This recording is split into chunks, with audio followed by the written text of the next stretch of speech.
Chapter 1. Marian and Sam.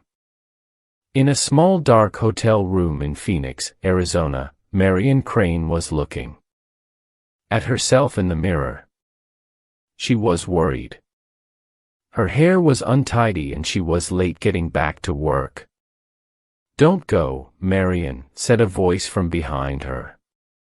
Marian looked in the mirror at the young man who was sitting on the bed. She smiled at him sadly. "I must get back to the office, Sam," she said.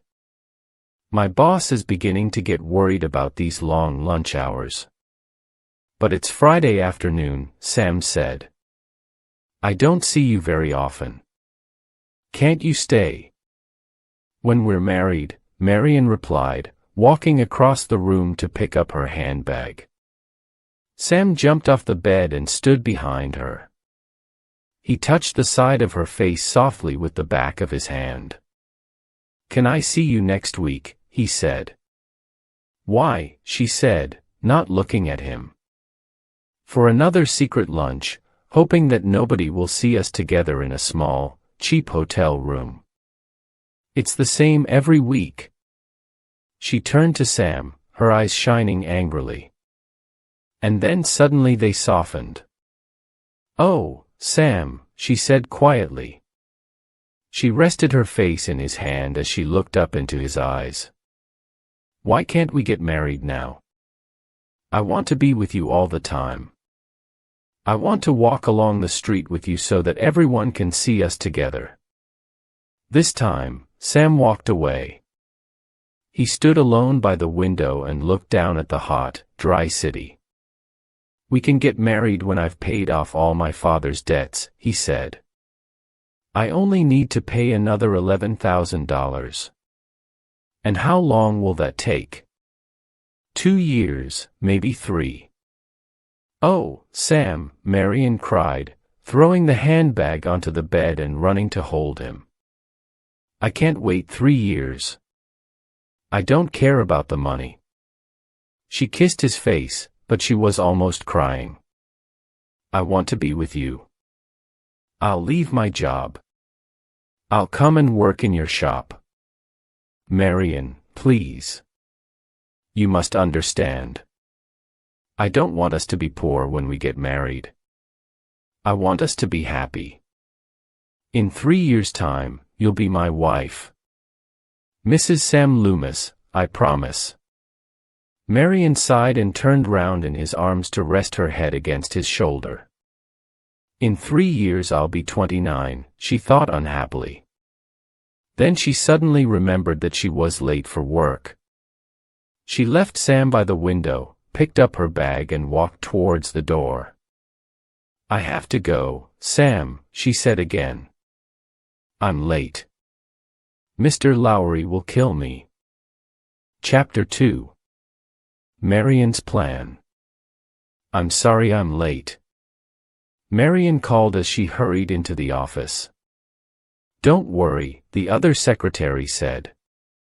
"Mr. Lowry's having lunch with a customer." Marian gave the other woman a tired smile and sat at her desk.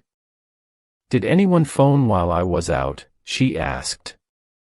"Just your sister. She says that she's going away for the weekend." Just then, Mr. Lowry walked in.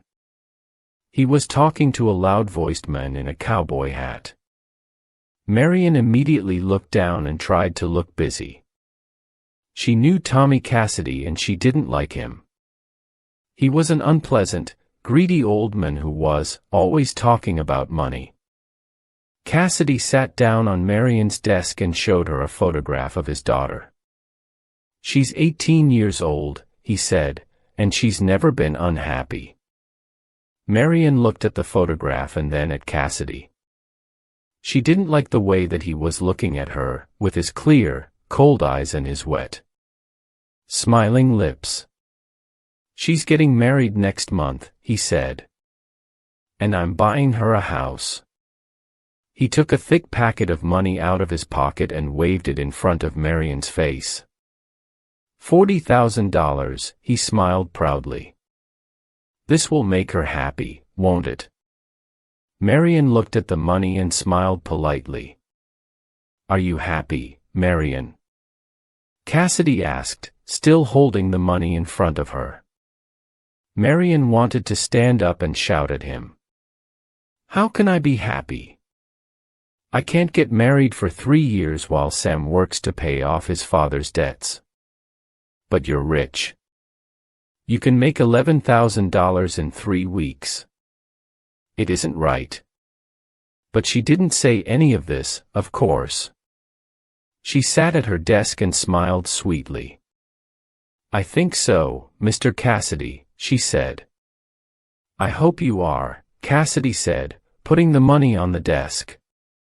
"Remember, Marian, money can't buy happiness, but it can stop unhappiness." He walked away into Mr. Lowry's office, but Mr. Lowry didn't follow him. He was looking at the money on Marian's desk and seemed worried. "I don't want that money here over the weekend," he said to her quietly. "Take it to the bank after work." "Perhaps I can take it now?" Marian asked. "I've got a terrible headache." "Good idea," Mr. Lowry agreed. "Take the money straight to the bank, then go home and have an early night." Marian put the money into a white envelope. Put the envelope into her handbag and left the office. But she didn't take the money to the bank. A plan was taking shape inside her head. $40,000 is a lot of money, she thought. With this money, Sam will be able to pay his debts. Then we'll be able to get married. Pleased with this idea, Marian went straight home. She put some clothes into a suitcase and drove out of Phoenix. As she was waiting at some traffic lights for people to cross the road, Marian looked at the bag next to her with the money in it. Of course, she was thinking, "I can't tell Sam that I stole the money from my boss. I'll have to think of a good story to tell him." Suddenly one of the people crossing the road stopped in front of her car. It was Mr. Lowry. Without thinking, Marian smiled at him and waved. He looked at her seriously, then walked away. "Oh no," Marian thought. "Now he knows I haven't gone home with a headache. If he thinks I'm running away with the money, he'll phone the police. I must hurry. If I can get to Fairvale before Monday, they'll never find me. I'll be safe with Sam." It was a long journey. After driving all night across the desert, Marian began to feel tired. She had to stop. She drove off the highway and parked at the side of a quiet road. "I'll just rest for half an hour," she told herself. But she was more tired than she thought. She lay down in the front of the car and slept until the morning. Chapter 3. Bates Motel. Marian woke up suddenly. A policeman with a thin mouth and large dark glasses was looking at her through the car window. Without thinking, she sat up and turned the key to start the car. The policeman knocked on the window and told her to stop. Marian opened the window and looked at him nervously. "Is anything wrong, miss?" the policeman asked. "No, I was feeling tired, so I stopped the car." "Why didn't you stay at a hotel? There are lots of hotels near here." "I only wanted a rest," said Marian. "Why? Have I done anything wrong?" "No, miss," the policeman replied. But he wasn't happy. "Can I see your driving papers, please?" Marian turned away from him and opened her bag. The policeman tried to watch over her shoulder. But he didn't see the white envelope full of money. She hid it carefully under her bag, then handed him her driving papers. He studied them for a minute, gave them back, and, without a word, returned to his car. Marian started her car immediately and drove away. Looking in her driving mirror, she noticed that the police car was following her. She drove slowly so that it could go past, but I stayed behind her. Why's he following me? Marion thought nervously. Has Mr. Lowry reported me already? If he has, I'll have to sell this car as soon as I can and get another one. I don't want anyone to follow me to Fairvale. At last, the police car stopped following her and turned off along another road. About an hour later, Marion arrived in a small town. She stopped at a garage and asked about changing her car for another one. While the man from the garage was looking at her old car, Marion walked out into the street to buy a newspaper. Then she noticed the policeman with the dark glasses. He was standing by his car across the road watching her. Marion didn't look at him. She bought a newspaper and looked through it quickly. Good, she thought. There's nothing in the paper about me or the money. Nobody knows yet. That policeman doesn't know anything. He's just trying to frighten me. She went back to the garage and showed the man the car that she wanted. Don't you want to try it first? He asked. No, thank you, Marion replied. I'm in a hurry. How much will it cost? Your car and $700. Marion went to the washroom and took $700 from the white envelope. She came out and gave the money to the men who looked at her strangely. Then she jumped into her new car. Just a minute, miss. Marion's heart jumped. She looked round quickly, but it was only another man from the garage. He was carrying her coat and suitcase. You left them in your old car, he explained, putting them in the back of her new one. As Marion drove away, the policeman crossed the road and stood next to the man from the garage. Did she seem strange to you? The policeman asked.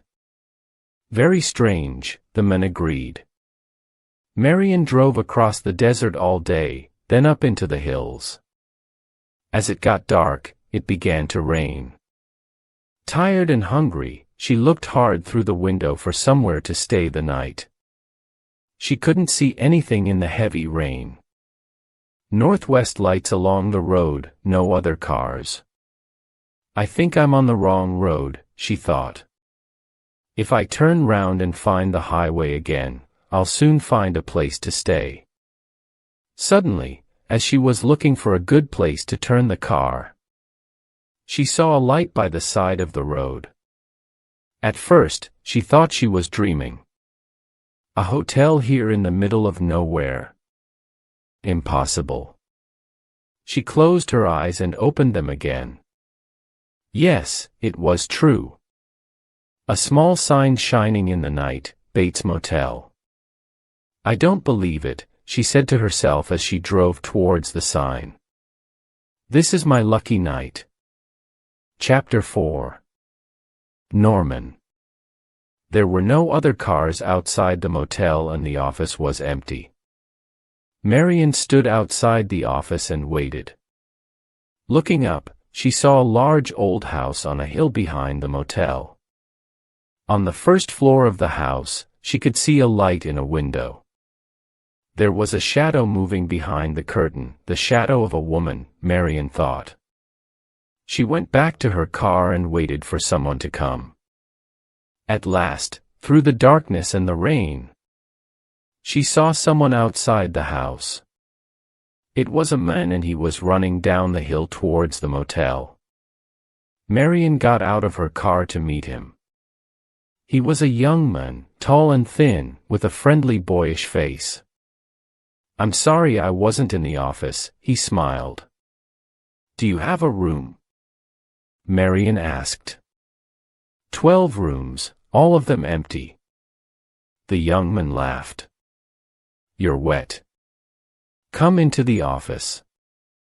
Inside the office, the young man watched her carefully as she wrote her name in the visitor's book. Not her real name, but Marie Samuels. Then he thought for a second before choosing a key from the small cupboard behind the desk. Room 1, he smiled. It's next to this office. The young man carried Marion's suitcase from the car and she followed him into her room. He turned on the light and opened the window. It's small, but it's comfortable, he said. And look, there's a shower in the bathroom. Thank you, Mr. Bates, Marion smiled. My name's Norman, he said. If you want anything, I'll be in the office. I just want to sleep, but before that I need to eat. There's a restaurant about 10 miles away outside Fairvale. But I was just thinking, he said, lowering his eyes with a shy smile. It's a long way to Fairvale and it's still raining. Maybe you'd like to have dinner with me instead. Nothing much. Just bread, milk, and cheese. But you can come up to my house with me if you like. You're very kind, said Marion. Norman looked up, his eyes shining with excitement. I'll be back when everything's ready with an umbrella. Marion closed the door behind him and smiled for the first time in 24 hours. What an amusing young man, she thought. Just like a little boy. But she was tired and she had important things to think about. The money, for example. Marion looked around the room for somewhere to hide it. There wasn't much furniture. She decided to put the envelope inside her newspaper and leave it next to the bed.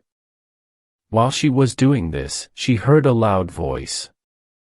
It came from the big house on the hill. She went to the window and listened. It was the angry voice of an old woman. No, you can't bring strange young girls up to this house. Mother, please, Norman replied. First you bring them up to the house, then what? Music after dinner, holding hands, and kissing. Mother, she's just a stranger. She's hungry and it's raining. She's not having food with my son in this house. Do you understand, boy? Are you going to tell her or shall I come down and tell her? Shut up, Norman cried. Shut up. Then everything was silent.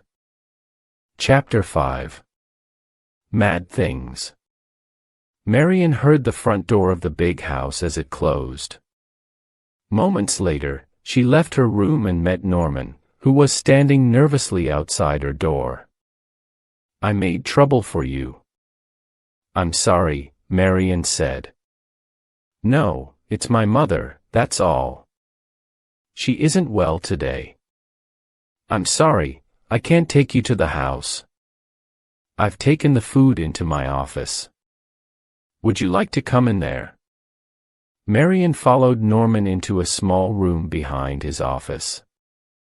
It was a strange room, full of old clocks and stuffed birds. Norman watched her quietly as she began to eat. Then said, You eat like a bird. Do you know a lot about birds? I don't know much about them. I just like stuffing them. That's a strange thing to do, said Marion. I enjoy it. Is your time so empty? No, I'm very busy. I do everything in the office. I clean the rooms. I look after my mother. Have you got any friends? Norman looked surprised at this question. A boy's best friend is his mother. Marion looked at her bread and cheese. She couldn't think of anything to say. The room was quiet, just the sound of the clocks. It stopped raining, Norman said. Marion smiled politely and continued eating. Where are you going? Norman tried to start the conversation again. Somewhere nice, said Marion. What are you pinning away from? This time Marion was surprised. Why do you ask that? Oh, people are always trying to run away from something. Norman replied. But people can never really run away, can they? Sometimes when my mother talks to me like that, I want to run away. But I know I can't. She's ill. She didn't seem ill to me, said Marian. I mean ill in the head, said Norman. My father died when I was 5. She was alone with me. Then a few years ago my mother met this man. She loved him. I think she loved him more than she loved me. Norman's eyes darkened as he looked past Marian at the wall. When he died, Norman said slowly, and the way that he died. That's why my mother became ill. Marian felt sorry for Norman then. He was like a lost child, spending all his life in a small motel with his mad mother. Why don't you leave here? She asked him. If you love someone, you don't leave them. Then why not put her somewhere like a hospital, you mean? Norman looked at Marian angrily. A hospital for mad people. I'm sorry. I didn't want to be rude. My mother isn't mad, Norman said, his eyes still burning. Then suddenly, without warning, he became calm again. He smiled. I know, he said in a soft voice. I just hate thinking about it. My mother really isn't dangerous. She doesn't hurt anyone. She just does mad things sometimes. We all do mad things sometimes, don't we? His eyes met Marian's and he seemed to look straight into her heart. Don't you do mad things too, sometimes? Yes, sometimes. Marian smiled. She thought about the $40,000 in the newspaper in her room. She did a mad thing yesterday afternoon, when she put Tommy Cassidy's money in her handbag and ran away with it. I must take it back, she thought. Tomorrow morning, she stood up. Thank you for the meal, she said to Norman. I'm tired, and I have a long journey tomorrow. All the way back to Phoenix. You see, I made a bad mistake. I want to go back and put everything right before it's too late. Norman gave her a warm smile. I've enjoyed talking to you, he said. I'll bring you breakfast in the morning. You'll have to be early, Marian said. I will, don't worry, Norman replied. Sleep well. Chapter 6. As clean as snow. Marian went into her room and sat on the bed. Yes, it was a stupid idea to steal that money, she thought. It was like a bad dream. Now, after talking to that strange, sweet young man, she was awake again. I'll take the money to the bank first thing on Monday morning, she thought. Nobody will know what I've done. Everything will be all right. She stood up. She suddenly felt very strong and happy. She felt wonderful. After I have a shower, I'll feel perfect, she thought. I'll be as clean as snow. She took off her blouse, her skirt and shoes, and threw them onto the bed. She didn't realize that someone was watching her. There was a hole in the veil between Marian's room and the one behind Norman's office. Norman was looking through the hole, watching Marian as she undressed. Before going into the shower, Marian suddenly thought of something. She sat down at a small desk and wrote some numbers on a piece of paper. I spent $700 of that money today, she thought. I must try to pay that back. But that isn't important now. I'm too tired to think about money. I want a shower. She walked into the bathroom and threw the piece of paper into the toilet. Then she took off her other clothes and got into the bath. Pulling the plastic curtain behind her, she turned on the shower. It was lovely, beautiful, and warm. She closed her eyes. The warm water washed down over her body. The bad dream was over. She was becoming a good, clean girl again. Marian didn't hear the bathroom door as it quietly opened. She didn't see the old woman who was slowly crossing the floor. She was facing the wall when the woman's hand pulled the plastic curtain open. She turned quickly and could see through the water in her eyes, a face. A terrible white face with long gray hair and mad shining eyes. And above the woman's head in her hand, there was a large silver knife.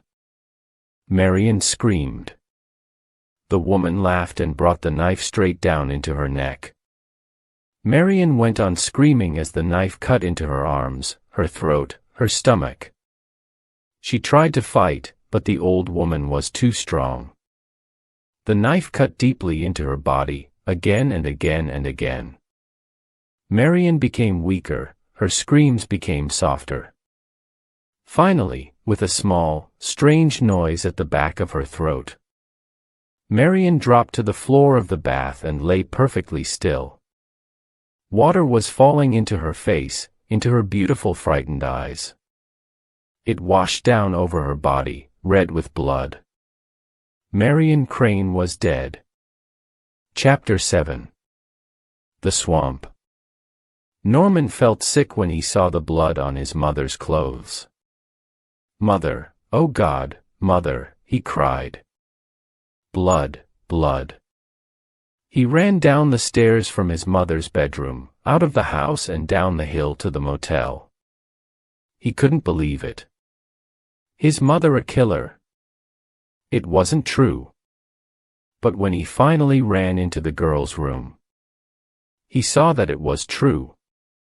The girl was lying in the bath with her eyes still open, dead. And his mother was the killer. He stood outside the bathroom feeling sick and afraid. He tried to think, but he didn't know what to do. He thought about calling the police, but then stopped. He mustn't call them. Not now, because his mother wasn't really a killer. She was sick. You were not a real killer if you were sick in the head. No, he must stop people from knowing. He had time. The girl was alone. Nobody knew she was there. The best thing to do was to throw away the body. But how? Then Norman had an idea. He turned off the bedroom light and the shower in the bathroom. Then he took the plastic curtain from the shower and opened it out on the bedroom floor. Next he took Marian's body out of the bath and pulled her slowly onto the plastic curtain. After washing the blood from the floor and walls in the bathroom, he picked the body up inside the plastic curtain and carried it out to her car. He went back to the bedroom and put everything that belonged to the girl inside the suitcase. He put that into the car with the body. He looked around the room one last time. He saw the newspaper next to the bed, picked it up and not knowing about the money inside it, he threw that into the car too. Then he got into the car and drove away towards a swamp, not far from the motel. When he arrived, he got out of the car and pushed it into the swamp. He watched nervously as it slowly went down. It took a long time, but finally it disappeared. Norman smiled. Mother's safe now, he thought. Nobody will ever learn what happened to the girl. Chapter 8. Lila. 1 week later, Sam Loomis was sitting in the office at the back of his shop, writing a letter to Marian. "Since I saw you last Friday afternoon," he wrote, "I've thought a lot about the things that you said. You're right. The money doesn't matter. I want to marry you now." While he was writing, Bob Summerfield, the young man who worked in the shop, called to him, "Sam, a young woman wants to see you." Sam walked into the shop and saw a pretty young woman with fair hair in a small suitcase. "I'm Lila, Marion's sister," she said without smiling. "Is she here?" "Of course not," Sam replied. "Is something wrong?" "I haven't seen her since last Friday," Lila said, her voice beginning to shake. "She left home without saying anything. She hasn't even phoned me. Look, if she's here I want to talk to her, she's in bad trouble." She began to cry. Sam told Bob to leave the shop, then turned to Lila. "Tell me," he said softly. "What are you talking about? What kind of trouble is she in?" "Yes," said a flat, unfriendly voice from the door behind them. "Let's all talk about Marion." Sam and Lila both turned to see who was talking. A short man with a hat low over his eyes walked slowly into the shop. He was carrying a raincoat over his arm. "My name's Arbogast," he said, showing them a card. "I'm a detective, but I'm not with the police." He looked hard at Lila and said, "Now, Miss Crane, where's Marion?" "Why do you want to know?" said Sam.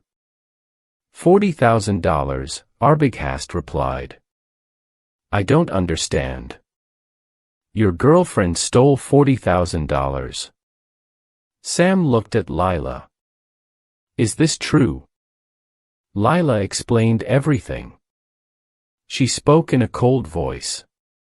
She believed that Sam was hiding Marion somewhere. But when she finished, her voice softened. "Listen, Sam," she said. "Her boss doesn't want to call the police. He just wants his money back." "If she's here," "She isn't," Sam said quickly. "Miss Crane, can I ask you a question?" said Arbogast. "Why did you come here to Fairvale? Did you know that your sister was here?" "I hoped she was. I wasn't sure." Arbogast looked at her and said nothing. "It's true," she cried angrily. "Why don't you believe me?" "I'm just doing my job, Miss Crane." "Really?" said Sam. "Then have you phoned any hospitals at Phoenix? Maybe she's had an accident." "That's not possible," Arbogast replied. "Her boss saw her in her car last Friday. She was driving out of Phoenix with the money." Then Arbogast looked at Lila. He gave her a warm, friendly smile to show that he finally believed her. "I think she's here, Miss Crane," he said. "Maybe not here with her boyfriend, but she's somewhere near Fairvale. I can feel it. Don't worry," he said, touching his hat and walking towards the door. "I'll find her." Chapter 9. A few questions. The next day, Arbogast visited all the hotels near Fairvale. He showed everyone a picture of Marion. "Have you seen this girl?" he asked them. The answer was always no. At last, as he was driving along the old highway outside Fairvale, he saw a small motel by the side of the road. "Maybe I'll be lucky with this one," he thought. "I've tried all the others." Arbogast left the road and drove up to the motel. Norman Bates was sitting outside his office in the evening sun, reading a magazine. He stood up and smiled as Arbogast got out of his car. "I almost missed you," Arbogast said. "I forgot to turn on the sign," Norman replied. "Do you want a room?" "No thanks. I only want to ask a few questions." "What sort of questions?" asked Norman, turning to go into his office. "I'm trying to find a girl," said Arbogast, following him. "My name's Arbogast, I'm a detective." "Oh, really?" Norman tried to smile calmly. A girl. Her name's Marion Crane, Arbogast explained. She's from Phoenix. She disappeared last Friday and her family are very worried. He showed Norman the photograph. Have you seen her? Norman shook his head without looking. Maybe she stopped here about a week ago. No, I haven't had any visitors for more than 2 weeks. Business has been bad since they moved the highway. Can I see your book? Norman gave him the book from under the desk without speaking. He watched as Arbogast took out an envelope and studied the names in the book. Arbogast's finger stopped at the name of Marie Samuels from Los Angeles. You see. She was here last Saturday night. Look, the writing is the same as on this envelope. So, Norman said in a weak voice. The writing on this envelope belongs to Miss Crane. Norman opened his mouth to speak, but his mouth was dry and he couldn't think of the right words. Finally he said, It's difficult sometimes. Arbogast looked at Norman. What's difficult? Remembering things. I know, Arbogast said softly, trying not to frighten him. You know, I wasn't lying, mister. I just forgot about last week. I understand. Arbogast's friendliness seemed to make Norman calmer. He smiled and asked to see the photograph again. This time he studied it carefully.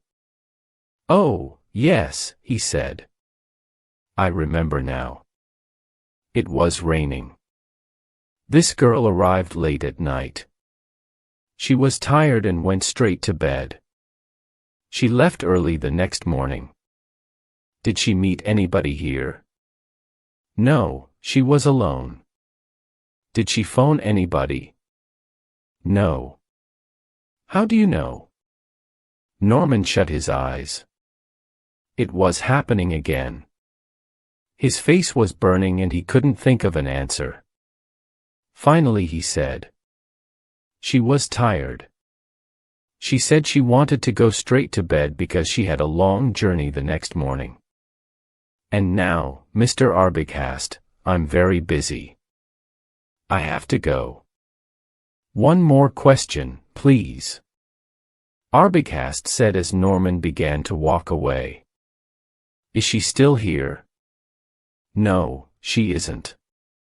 I told you before. If you don't believe me, I'll show you all the rooms. No, that's all right. Arbogast smiled.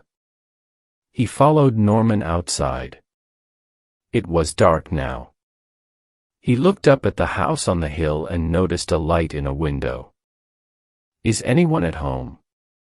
He asked as Norman was walking away. Norman turned round and smiled. No. But there's someone sitting by that window. Arbogast pointed at the house. Oh, that's my mother. She's ill. Arbogast looked hard at Norman for a moment, then said. Did that girl offer you a lot of money? What do you mean? To hide her here, maybe. Look, mister, if you think I kidnapped her or something. I'm not saying that. But perhaps she offered you money and asked you not to tell anyone. Maybe she told you some stupid story. Mr. Arbogast, I'm not stupid. Norman said, No, of course you're not. But sometimes it's just too easy to believe a pretty girl. Even if I'm stupid, my mother isn't. Norman was getting excited again. My mother didn't believe anything she said. So your mother met her? Arbogast looked surprised. Can I meet your mother, too? I'd like to talk to her. No, you can't, I told you.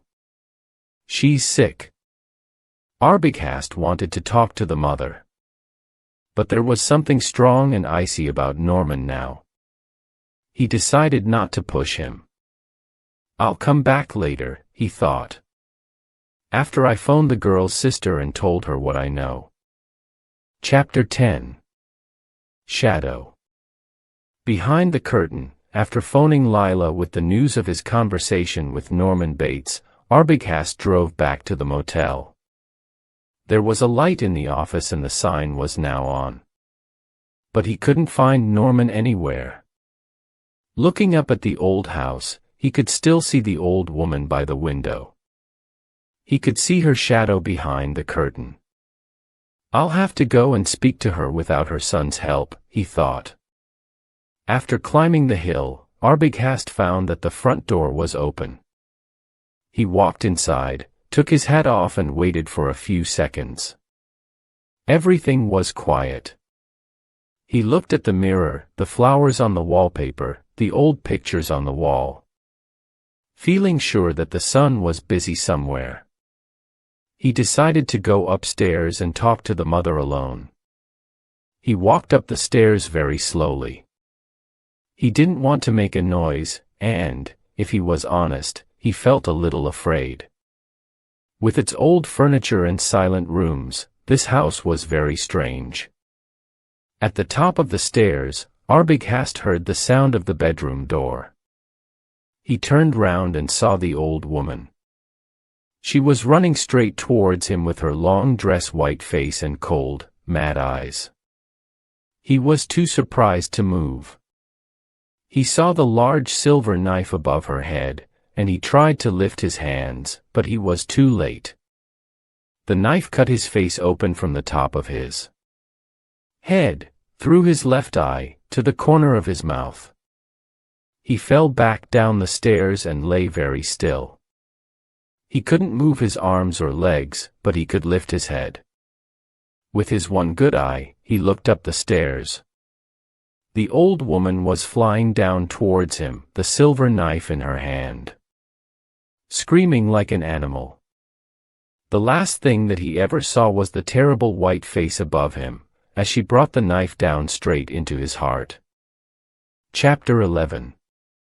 A visit to the sheriff. Sam and Lila sat in the room behind the shop, waiting for Arbogast to return. "It's over an hour," said Lila. "Why isn't he back yet? Maybe he found something important." Lila pushed back her chair and stood up. "He's more than an hour late. He hasn't even called. I'm going to the old highway. I know he's found something. Are you coming with me?" Sam stood up with a sigh. "I'll go." "You stay here," he said. "Somebody must be here if Arbogast comes back."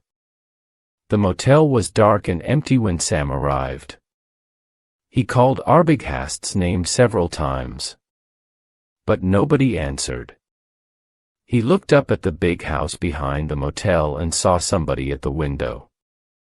"I guess that's the mother," he thought. The old woman that Arbogast wanted to speak to. He climbed the hill and tried the door. Again, no answer. Sam drove back to Fairvale. "There's nobody at the motel." He told Lila, "No Arbogast, no Bates, just a sick old woman who couldn't answer the door." "I'm worried," Lila said. "Something's wrong." "I agree," said Sam. "We have to tell the police. Let's visit Judd Chambers. He's the sheriff of this town. He'll be able to help us." The sheriff and his wife had to get out of bed to answer the door. It was late, but they asked Sam and Lila to come in. They listened while Sam told them about Marion and Arbogast. "Arbogast phoned us to say that he wanted to go back to the motel. He wanted to speak to Mrs. Bates," said Sam, "but that was 3 hours ago." "I didn't know that Norman had a wife," said Mrs. Chambers, surprised. "No," Sam explained. "It's an old woman, his mother. The sheriff thought for a minute, then asked Lila, "When did your sister disappear?" "She left Phoenix a week ago." "How did you know that she came here?" "She came to see me," Sam explained. "And she didn't say anything to you?" The sheriff was still looking at Lila. "No, she just ran away." "From what?" Nobody spoke for a moment. Then Lila said quietly, "She stole some money."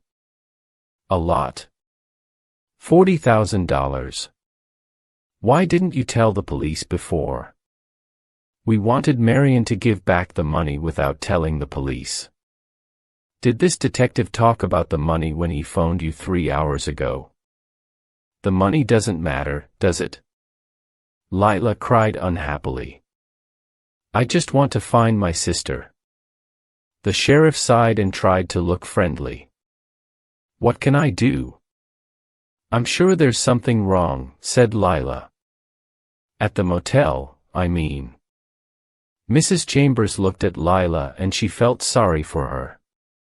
"Why don't you telephone Norman at the motel?" she said to her husband. "It's late." "Oh, please call," said Lila. The sheriff sighed again and picked up the telephone. "Hello," he said a few seconds later. "Norman. It's Sheriff Chambers speaking. Listen, I have some people here. They're worried. Did you have any visitors tonight?" "No, not a customer." "A detective?" Judge Chambers listened quietly for a minute, then put down the phone. "Yes," he said, turning to Sam and Lila. "The detective was there tonight. Norman told him about the girl. The detective said thank you and left." Without seeing Mr. Bates' mother, Lila asked. The sheriff looked Lila straight in the eye. "Norman's mother died 10 years ago. He said, she killed her lover, then she killed herself. It was in all the newspapers. Norman found them dead together in bed. But that isn't true. I saw her." Sam cried. "Yes," Lila agreed. "Arbogast saw her too." Judge Chambers replied, looking at his wife. "Very strange. If Norman's mother is still alive, who was the woman who killed herself 10 years ago?" Norman Bates put down the phone after speaking. To Sheriff Chambers. "The police will be here soon," he thought. "I must hide Mother before they come." He ran out of the office, up the hill to the old house, and climbed the stairs to his mother's room. "Mother, I have something to say," he said. The old woman laughed. "You're a stupid boy telling me what to do." "Mother, it's important." "No, I will not hide in the fruit cellar. I'm staying here.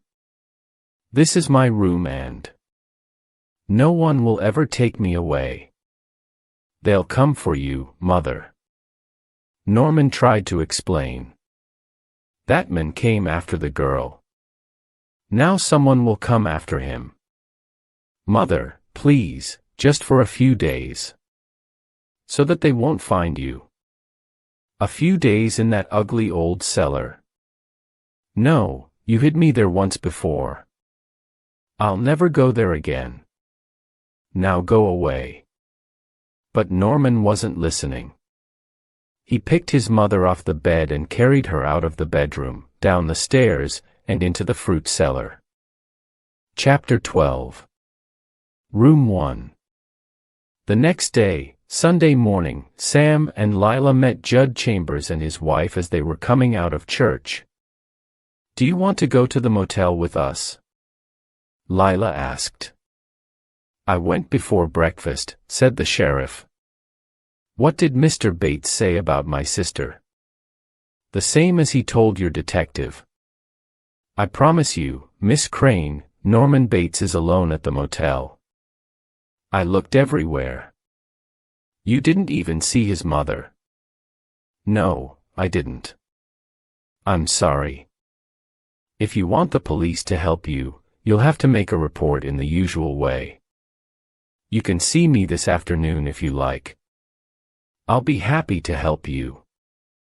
Well, said Sam, after saying goodbye to the sheriff and his wife, maybe I was dreaming and Arbogast was lying. Perhaps I saw a shadow on the curtain, that's all. You weren't dreaming and Arbogast wasn't lying, Lila told him. There's something wrong and I'm going to the Bates motel immediately. Come on. Sam and Lila drove quickly to the motel on the old highway. While Sam looked for Norman Bates in the office, Lila stayed outside. She was interested in the house on the hill. There was something dark and strange about it, even in the morning sunshine. Suddenly she saw a tall, thin man at the top of the hill. He stood still at first. Then he began to walk quickly down the hill towards her. Lila called to Sam, who ran out of the office. Norman Bates wasn't surprised to see the young man and woman outside his office. He walked down the hill towards them with his hands in his pockets. Do you want a room? He asked them pleasantly. Yes, please, said Sam. Then follow me. Norman smiled, walking past them into his office. Is room 10 okay? He asked, taking the key from the small cupboard on the wall behind the desk. I'd like to write my name in the book first, said Sam. Okay. Norman took the book from under the desk and gave it to Sam. While Sam was writing his name, Norman watched Lila. She was looking at the list of names in the book. I know who you are, Norman thought. You're looking for the men who came yesterday. Well, you can look. You won't find anything. I've hidden everything. And you'll never find my mother in the cellar. But I mustn't make any mistakes. I must be careful. He took the book and pen from Sam. Thank you. He smiled. Now I'll get your bags. We haven't got any. Okay, I'll show you to your room. Don't worry, said Sam, taking the key. We'll find it. When Sam and Lila were alone in their room, Lila sat on the bed and began to cry. I know something terrible has happened to Marion, she said. Seeing that old house on the hill. The way that man kept looking at us. I can feel it. I agree, said Sam. But we need to find something to show the police. Let's go and search room 1. That's the room that Arbogast said she stayed in, isn't it? Sam and Lila opened the door and looked outside. They couldn't see anyone. Hoping that nobody was watching them, they hurried nervously back. Past the other rooms to room 1. They searched everywhere for some information about Marion. Something to show that Bates knew where the money was, perhaps. They found nothing in the bedroom, so they went into the bathroom. That's interesting, Sam said. No shower curtain. Suddenly, Lila noticed something. Look, she said, picking a small piece of paper out of the toilet. It was wet, but she could still read something on it. It's a number, 40,000. She looked at Sam. This shows us that Marion was here. We know that already, said Sam. You don't understand. It shows us that Bates knew about the money. Okay, I'll talk to him, Sam said, and walked towards the door. But Lila stopped him. No, she said. Let's talk to that old woman in the house.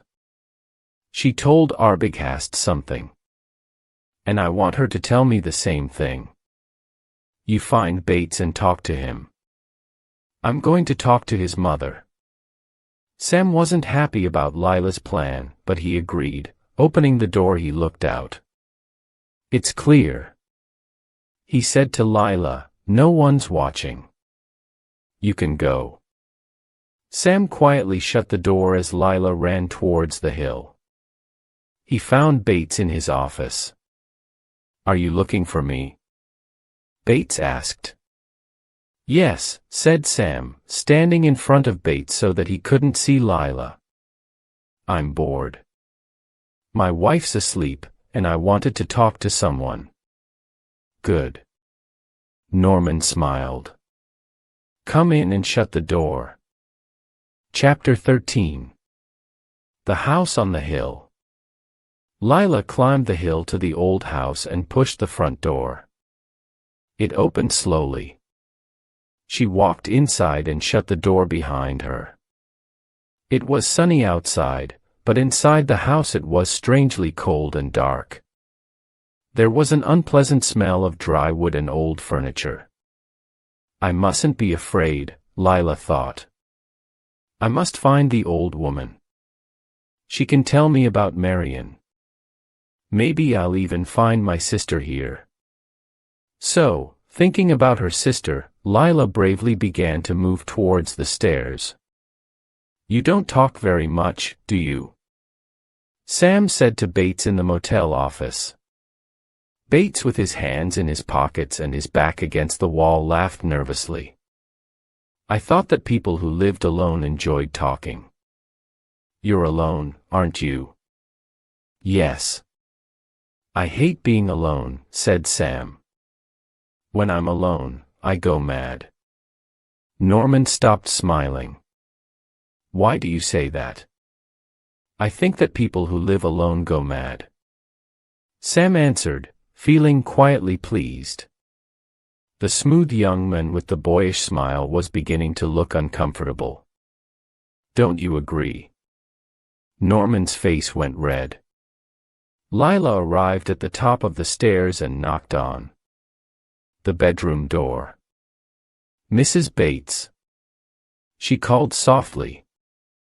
There was no reply, so she pushed the door open and walked inside. She couldn't believe her eyes. Everything was so old, from the heavy curtains by the window to the golden lamps on the darkly colored walls. She walked across the room nervously towards the large cupboard with a mirror on the door. Opening the door, she saw a line of long, flowery dresses. The kind of dresses that women wore 50 years ago. Lila closed the cupboard and looked around the room. Her eyes rested on a small table near the bed. She looked at the small glass cats, the silver soap dishes, the old photographs of children. Or were they different? Photographs of the same child? Everything was very old, but there was something even more unusual than this. Everything was so tidy. This was very strange. If this is the mother's bedroom, Lila thought, why doesn't she touch anything? The only thing that she seems to use is the bed. I can see from the bed clothes that she was here a short time ago.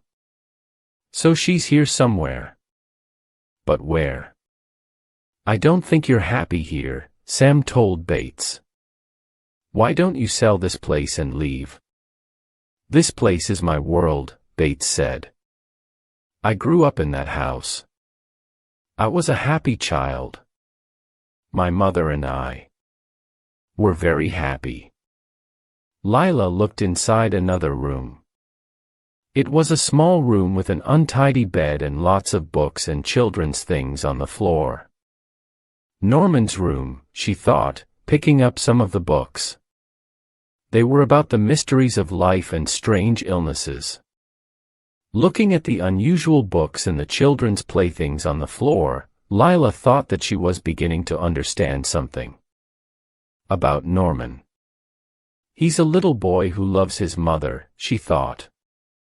An intelligent boy who has never grown up. You look nervous, Sam told Bates. Have I frightened you? What are you talking about? I've said something about your mother and you look afraid. How are you going to do it? Do what?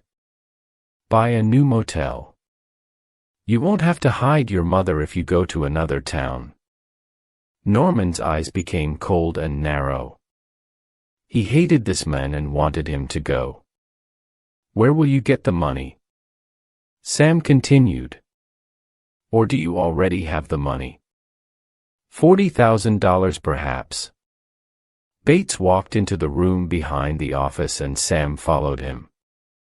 Your mother knows about the money. Doesn't she? Sam said. She knows what you did to get it, and I think she'll tell us. Bates turned round, his eyes burning, his heart racing. I know why you're here, he shouted. Where's that girl who came here with you? Sam said nothing. He turned away and began to walk out of the door. This was a mistake. Bates ran up behind him and hit him hard on the head with a metal box. Sam fell to the floor and Bates ran out of the office as quickly as he could. I must find that girl before she finds Mother, he thought, as he ran up the hill towards the old house. Chapter 14. The Cellar. When Lila came back down to the bottom of the stairs, she looked through the window by the front door and saw Bates. He was running up the hill towards the house. She had no time to ask herself about Sam. She had to hide. As Lila ran towards the kitchen, she heard Bates at the front door. Suddenly she noticed some stairs. They seemed to go down towards some kind of cellar. Without thinking, she ran onto the top stair and waited. Bates stood still for a second. He couldn't see Lila, but he knew she was in the house. Probably upstairs, looking for his mother. Lila stood up when she heard Bates upstairs in his mother's room. Now she could escape and find Sam. But she couldn't stop looking at the cellar door below her. Maybe the mother was down there. Perhaps Marion and Arbogast were prisoners down there. She had to go down to learn the secrets that were hiding behind that door. It was dark inside the cellar, and there was a strange smell of dead animals and oil. She stood still for a few seconds. Then she thought she could see a light on the opposite side of the room. It was coming from underneath a door. She walked slowly towards it in the dark. Past tables full of glass bottles, knives, and tins. At last she came to the door and opened it slowly. It was a small room with one light in the ceiling. In the middle of the room there was a wooden chair facing the opposite wall, and on the chair there was a woman. Lila looked at the back of her head. She seemed to be asleep. Mrs. Bates, Lila said quietly. She didn't want to frighten her. Mrs. Bates, she said again, moving slowly towards her. The woman didn't answer. Lila touched her shoulder. Lila turned the woman's chair round and looked down at her face. The first thing that she saw was the woman's teeth. They were large and yellow. And then Lila realized that the old woman had no eyes. She was looking down at the dry brown face of a dead woman. Lila screamed. She turned to run away but stopped. There was a tall shadowy shape by the door. The shadow had long gray hair and wore a flowery dress. As it moved into the light, Lila could see the face. A white face with a terrible smile and mad shining eyes. Then she saw the knife. She wanted to scream again, but her mouth was dry and she felt too weak. She moved back as the mad old woman ran towards her, laughing wildly. The silver knife in her hand, ready. Then another person ran into the room and jumped on the mad woman from behind. Sam. He put one arm around the woman's neck and with his other hand he held her wrist, fighting for the knife. The woman fought hard, screaming wildly. But Sam was too strong for her. Lila watched them as they fought. And then something unbelievable happened. As Sam pulled the old woman to the floor, the long gray hair slowly fell to one side of her head. Lila suddenly realized that the face wasn't the face of a woman. It was Norman Bates, and he was screaming like a woman. Lila pressed herself against the wall. She felt sick. And Norman Bates's mother, a dead woman with no eyes, watched with a wide smile on her brown face. She seemed to be laughing at her son as he lay screaming on the cold stone floor. Chapter 15. Look at that fly on my hand. Sometime later, Sam and Lila sat with Judge Chambers in his office. The room was full of people, all of whom were listening to a man who was talking to them about Norman. I got all the story, Dr. Steiner said. But not from Norman. I heard it from his mother. I don't understand, said the sheriff. I know it's difficult, but I'll try to explain. Dr. Steiner replied, you see, there is no Norman Bates, not now. There never was one Norman Bates.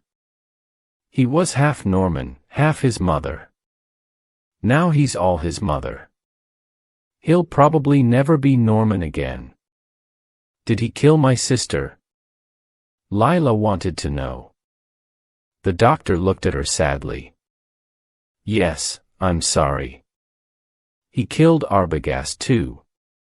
If we look in that swamp near the motel, I think we'll find both of them. We'll probably find other dead people too. Pretty young women. Just like your sister. The doctor looked at all the serious faces in the room and began to explain. We have to remember that 10 years ago Norman killed his mother and her lover. He lived alone with his mother and she was the boss. Then she met another man and Norman was jealous. He thought that his mother loved this other man more than she loved him, so he killed both of them. A short time later he went out one night, dug his dead mother out of the ground, brought her back to the house and hid her in the cellar. He looked after her like one of his stuffed birds, but keeping his mother's dead body was not enough. Norman soon began to think like his mother, to talk like his mother, to be his mother. She became half of him. Sometimes he was Norman. Sometimes he was his mother, and sometimes he was both at the same time. He had to talk to himself. He was never all Norman, but he was sometimes all mother. When he liked a girl, the mother side of his head became angry. His mother was jealous of him because he was jealous of her when she had a lover. Dr. Steiner turned to Layla. When he met your sister, he thought she was beautiful. He wanted her. That was a problem for the mother side of him. There was a fight inside his head between the two of them, but his mother won because she was stronger, so he suddenly became his mother, and his mother killed Marion. When Marion was dead, Norman woke up after a kind of deep sleep and really believed that his mother was the killer. He put your sister's body in the swamp because he loved his mother and wanted to save her from the police. When danger came too near, Norman put on his mother's clothes. He walked around the house, sat in her chair by the window and talked in her voice. He tried to be his mother. And now he is. The fight inside Norman's head is finished. The stronger person has won. He is now his mother. And what about the money? Said Judge Chambers. Who got that? The swamp, Dr. Steiner replied. Somewhere in the same building, 2 policemen were standing guard outside a door.